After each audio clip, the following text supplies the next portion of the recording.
میں خود اس کام کی ماہر ہوں اور میں دنیا کے ہر خطے کے جدید ترین ملبوسات سے واقفیت رکھتی ہوں۔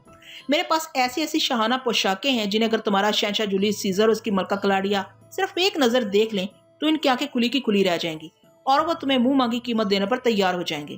شکنتلا کی بات سن کر ریڈاس کے چہرے پر رونق آ گئی اور اس کی باتیں کھل گئی۔ وہ بے صبری سے کہنے لگا، کہاں ہیں یہ پوشاکیں؟ صبر کرو ریڈاس، کل صبح میں تمہیں وہ لباس دکھاؤں گی۔ میرے ملازمین آج رات اسکندریہ آ جائیں گے۔ یوں شکنتلا نے باتوں ہی باتوں میں ریڈاس کے دل میں گھر کر لیا، لہٰذا ریڈاس نے فلورا کے بھائی کو رخصت کرتے ہوئے کہا کہ تم جاؤ، اب شکنتلا میری مہمان ہے، ہو سکتا ہے کہ میری وجہ سے اس کی ملاقات شہنشاہ سے ہو جائے اور اس کے ملبوسات کی وجہ سے میرا کاروبار بچ جائے۔ لہٰذا فلورا کا بھائی وہاں سے رخصت ہو گیا اور ریڈاس گہری نظروں سے شکنتلا اور اس کے لباس کو دیکھنے لگا۔ ساڑی جیسا پہناوا شاید اس نے پہلی بار دیکھا تھا۔ واہ، بہت خوب، زبردست، کیا پوشاک ہے، بالکل ملکاؤں کے شایان شان، انگ انگ نمایاں، ہر طرف سے نفاست اور مہارت ٹپکتی۔ وہ گھوم کر چاروں طرف سے شکنتلا کو دیکھ رہا تھا۔ شکنتلا، تم کل ایسے ہی لباس میں شاہی محل میں چلو، اس میں کتنے رنگ اور کتنی اقسام ہے تمہارے پاس؟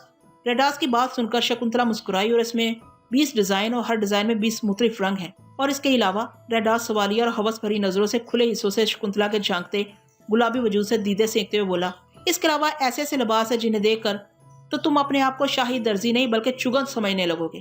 شکنتلا اس کی نظروں کا مفہوم بھانپتے ہوئے گہری نشیلی مسکراہٹ سے بولی تو ریڈاس نے اس لفظی توہین پر اسے عجیب سی نظروں سے دیکھا اور پھر جھیمتے ہوئے بات بدل کر کہنے لگا، لیکن اگر تمہارے ملازمین بروقت مال لے کر نہ پہنچ پائے تو یہ تمہارا مسئلہ نہیں ہے۔ شکنتلا نے لمبے بالوں کو دائیں ہاتھ کی درمیانی انگلی سے کانوں کے پیچھے کرتے ہوئے جواب دیا، اور پھر اگلی صبح ریڈاس نیند سے بیدار ہوا تو ملازمین نے اسے آگاہ کیا کہ حویلی کے باہر دروازے پر لکڑی کی مہر بند پیٹیوں کا ڈھیر لگا ہے۔ ریڈاس ملازمین کے ساتھ گیا، ایک آدھ پیٹی کو کھلوا کر دیکھا تو اس میں مختلف رنگ کے بے شمار جھلملاتے ملبوسات تھے جنہیں دیکھ کر ریڈاس کی آنکھیں کھلی کی کھلی رہ گئی۔ ایسے ڈیزائن اور انتہائی قیمتی کپڑا اور اس قدر نفاست سے سلائی۔ وہ بھاگا بھاگا شکنتلا کے کمرے میں گیا جو بے سدھ سوئی پڑی تھی۔ اس نے شکنتلا کو جگا کر بتایا کہ باہر تو بے شمار لکڑی کی پیٹیاں پڑی ہیں جو سب کی سب شاہانہ لباسوں سے لبالب ہیں۔ تو شکنتلا مسکرا کر اٹھ بیٹھی اور پھر زوردار انگڑائی لینے لگی۔ ریڈاس اس کے حسن میں لمحے بھر کو کھویا تو شکنتلا نے مسکرا کر ہاتھ چھوڑ دیے اور ریڈاس سے مخاطب ہوئی، ہاں، رات کو مجھے پتا تھا کہ ملازمین نے آنا ہے، میں تمہاری حویلی کے باہر ہی کھڑی ہو گئی تھی اور سامان لے کر میں نے ملازمین واپس کر دیے ہیں، تو مجھے اٹھا دیتی، ملازمین کو کچھ کھلاتا پلاتا وہ یہاں آرام کر لیتے۔ نہیں، شکنتلا اٹھ کر لباس کی سلوٹیں دور کرتے ہوئے کہنے لگی، یہ میرا معاملہ ہے، میں ملازموں کو ملازم ہی دیکھنا چاہتی ہوں، میں نے تمہاری نیند میں مغل ہونا مناسب نہ سمجھا تھا۔ بہرحال چھوڑو یہ باتیں اور جولیس سیزر کے دربار میں چلنے کی تیاری کرو۔ شکنتلا ریڈاس کے ساتھ 2 گھوڑوں والے رتھ پر سوار ہو کر اسکندریہ شہر کے وسط ساحل سمندر پر واقع شہنشاہ جولیس سیزر کے شاہی محل کے پاس پہنچی تو محل کی وسعت اور اس کے گرد کی گہما گہمی سے متاثر ہوئے بغیر نہ رہی۔ طرز تعمیر اتنی دلکش تھی کہ بے اختیار اس کے منہ سے واہ واہ نکل گیا۔ محل کے صدر دروازے سے نصف کوس پہلے ہی ایک فوجی چوکی پر انہیں روک لیا گیا تو ریڈاس، جسے وہاں سب جانتے تھے، اس نے آنے کا مدعا بیان کیا تو اس کی سواری کو آگے جانے کا اجازت نامہ مل گیا۔ ان کے پیچھے پیچھے 2 چھکڑوں پر پیٹیاں لدی تھی جنہیں چند غلام کھینچ رہے تھے اور کچھ پیچھے سے دھکیل رہے تھے۔ محل کا صدر دروازہ اتنا بڑا تھا کہ درجنوں گھوڑوں والی بگی بھی اس میں آسانی سے گزر سکتی تھی۔ ہر طرف چاقو چوبند فوجی کمر میں تلواریں لٹکائے گھوم پھر رہے تھے۔ ان کی سفید چمچماتی وردیاں اور ان کی کمر پر بندھی کالی پٹیاں بھلی لگ رہی تھی۔ یہاں بھی فوجی ان کے گرد ہو گئے اور اچک اچک کر رتھ کو اندر باہر سے دیکھنے لگے۔ اس کے بعد سامان کی پیٹیوں کو دیکھا بالا گیا اور پھر ایک ہرکارے کو دربار میں ان کے ساتھ ہی روانہ کر دیا گیا۔ محل کی طوالت اور عرضیت تو دیدنی تھی ہی، لیکن شکنتلا اس کی بناوٹ سے بھی مرعوب تھی۔ جا بجا اونچے درخت، کیاریوں میں دنیا جہان کے پودے، خوبصورت گملوں کی تعداد شمار میں ہی نہ تھی جن میں ہزاروں اقسام کے پودے کھلے ہوئے تھے۔ جا بجا بڑے بڑے چبوتروں پر فوارے نصب تھے جن سے شفاف پانی کی بلند و بانگ فوارے نکل رہی تھیں۔ انتہائی اونچائی سے جا کر پانی جب چھوٹی بوندوں کی شکل میں بکھرتا ہوا دور تک گرتا تو ہنکی کا خوشگوار احساس ابھرتا۔ 20 غلام راہدریوں کو بھیگی ہوئی روئی سے رگڑ رگڑ کر صاف اور خشک کرنے پر مستقل مامور و مصروف دکھائی دے رہے تھے۔ آگے بڑھے تو محل کی عمارت 100 ہاتھ بلند ستونوں پر کھڑی تھی۔ مخصوص وقفوں سے فوجی تلواریں سونتے کھڑے تھے۔ خوبصورت کنیزیں اور غلام آ جا رہے تھے۔ آتے جاتے لوگوں کی نظریں شکنتلا کو بار بار پلٹ پلٹ کر دیکھ رہی تھی۔ آسمانی رنگ کی باریک ساڑی کے ساتھ اس نے مختصر بلاؤز زیب تن کر رکھا تھا جس سے اس کے وجود کے اکثر حصے دعوت نظارہ دے رہے تھے۔ کالی گھٹاؤں جیسے لمبے گھنے سیاہ ریشمی بال، آنکھوں میں کچلے کی دھار، ہونٹوں پر گہری سرخی کی تہ، کلائیوں میں بھری چوڑیاں، ہاتھوں اور بازوؤں پر عربی مہندی چال میں شہزادیوں جیسی تمکنت۔ وہ تیز تیز ریڈاس سے باتیں کرتی ہوئی راستہ پاٹ رہی تھی۔ سرکاری اہلکار ان سے چند قدم پیچھے بادب آ رہا تھا۔ کیا سیزر کی ایک ہی بیوی ہے؟ یہ سوال اس نے اس نقطہ نظر سے کیا تھا کیونکہ عموماً حکمران بے شمار بیویاں رکھتے ہیں۔ جولیس سیزر کی ساری زندگی جنگیں اور فتوحات کرتے ہوئے گزری ہے۔ یہ ایک جنگجو حکمران ہے۔ سلطنت روما اس وقت پوری دنیا کی سب سے عظیم سلطنت ہے۔ جولیس سیزر نے بے شمار شادیاں کی ہیں لیکن ایک وقت میں ایک ہی بیوی پر اکتفا کیا ہے۔ اس نے پہلی شادی سوشیا نامی کی ایک خوبصورت لیکن تھائی رئیس خاتون سے صرف دولت کی خاطر کی تھی۔ ان دنوں سیزر حکمران نہ تھا، اسے دولت کی بہت ضرورت تھی۔ وقت گزرا، مطلب نکل گیا تو سیزر نے سوشیا کو چھوڑ دیا اور اپنی من پسند حسینہ جو اس کی پہلے بھی محبوبہ رہ چکی تھی اس سے بیاہ رچا لیا، لیکن یہ جلدی فوت ہوگی تو اس نے پمپئی اعظم کی بھتیجی سے شادی کر لی جو اس شادی سے خوش نہ تھی۔ وہ کسی اور کو دل دے چکی تھی۔ سیزر کی ملکہ بننے کے بعد بھی اس نے اپنے محبوب سے ناتا نہ توڑا بلکہ سیزر کو کہہ کر اس کا صف بنوا دیا۔ یوں اس سے چوری چھپے ملاقاتیں جاری رہیں جن کا آخرکار سیزر کو پتہ چل گیا تو اس نے پمپئی اعظم کی بھتیجی کو بھی طلاق دے دی اور ایک حسین اور جوانی سے لبریز ابھرتے شباب کی مالک کمسن لڑکی کلوپرینا سے شادی رچا لی۔ ویسے آج کل سیزر کی بیوی ملکہ کلاڈیا ہے۔ ریڈاس شکنتلا کو سیزر کی بیویوں کی تفصیل بتانے کے ساتھ ساتھ شاہی دربار کے ایوان کے باہر اس جگہ پہنچ گیا جہاں جا بجا محرابی دروازے تھے۔ اب ہر طرف سے شکنتلا کو بھینی بھینی خوشبو کا احساس بھی ابھرنے لگا تھا۔ دونوں ایرانی دبیز قالین پر قدم دھرتے آگے بڑھتے چلے گئے۔ شکنتلا ریڈاس کے ساتھ چلتی ہوئی جس راہداری سے نکل کر ہال میں داخل ہوئی تھی وہاں ایک میز کے پیچھے کرسی پر ایک پستہ قد کرخت شکل شخص بیٹھا تھا جس کے سامنے ایک بڑی سی میز تھی جس پر خوبصورت چمڑا مڑا ہوا تھا۔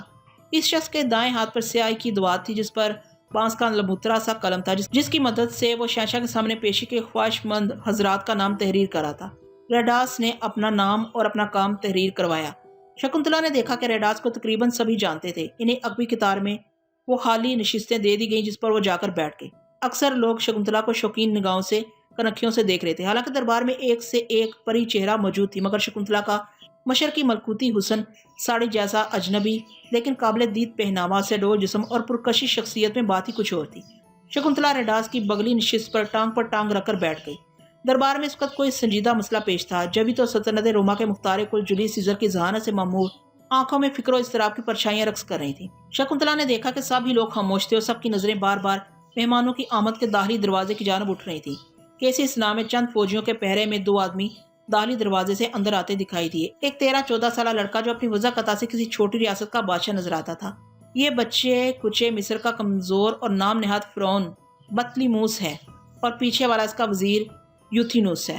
ریڈاس نے شکنتلا کے کانوں میں سرگوشی کی تو شکنتلا سر ہلا کر رہ گئی۔ شکنتلا کا خیال تھا کہ جنرل جولیس سیزر اٹھ کر پرتواق انداز میں مصر کے بادشاہ سے ملے گا مگر جولیس تو اپنی جگہ سے ہلا تک نہیں اور نہ ہی اس نے ملانے کے لیے ہاتھ بڑھایا بلکہ صرف بطلیموس کو ایک کرسی کی طرف اشارہ کر کے بیٹھنے کو کہا جبکہ نوس شرمندہ انداز میں کھڑا رہا۔ پھر جنرل جولیس سیزر کچھ دیر بطلیموس سے جارحانہ، حکمانہ اور تنزیہ انداز سے گفتگو کرتا رہا جبکہ مصر کا فرما روا بطلیموس مسلسل معزت خوانہ اور سہمے ہوئے انداز میں باتیں کرتا رہا۔ دونوں کی گفتگو آہستہ آہستہ تھی، قریب کے لوگوں کو شاید ہی سمجھ آ رہی ہو لیکن شکنتلا اور ریڈاس تک آواز نہ آ رہی تھی۔ دونوں کی بات چیت زیادہ طویل نہ ہوئی اور بطلیموس اور نوس جس انداز سے آئے تھے اسی انداز میں اٹھ کر چلے گئے۔ اس کے بعد فردن ایک تسلسل سے جنرل جولیس سیزر لوگوں سے ملاقات کرتا رہا۔ بعض معاملات میں وہ اپنے وزراء بروٹس اور سپاسلا اقتدین سے مشورہ کر لیتا۔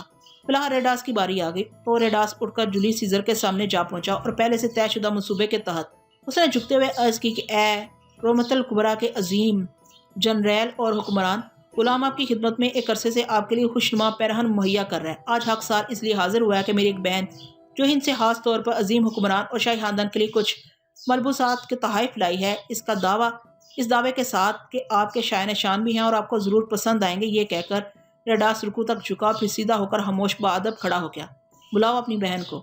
فرمانروا روم کی اجازت پا کر ریڈاس نے شکنتلا کو پیش ہونے کا اشارہ کیا جو اقوی نشست سے اٹھ کر چھوٹے چھوٹے قدم اٹھا کر حواس اور حکمرانوں کے سامنے آ کھڑی ہوئی اور دل فریب مسکراہٹ کے ساتھ جولیس سیزر کے سامنے ایک ادا سے جھکی اور پھر سیدھی ہو گئی۔ اس اسنا میں محل کے غلاموں نے دستور کے مطابق شکنتلا کا سامان دربار کے باہر پہنچا دیا تھا۔